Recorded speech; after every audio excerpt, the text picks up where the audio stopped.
Hi and welcome back to the channel. In today's quick tutorial, I'm going to show you how to save Instagram photos and videos directly to your gallery. This is a simple tip that makes managing your favorite content much easier.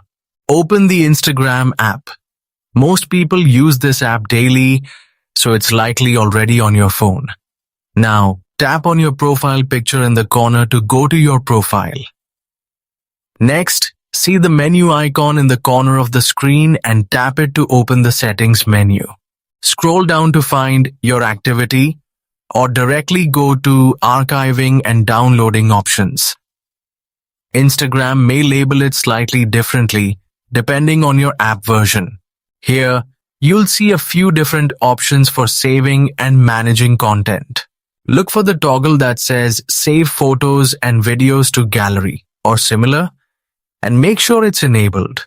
Once this is turned on, every photo or video you post will automatically save to your device's gallery. With this feature enabled, you won't have to manually download content anymore, making your Instagram experience smoother and more convenient.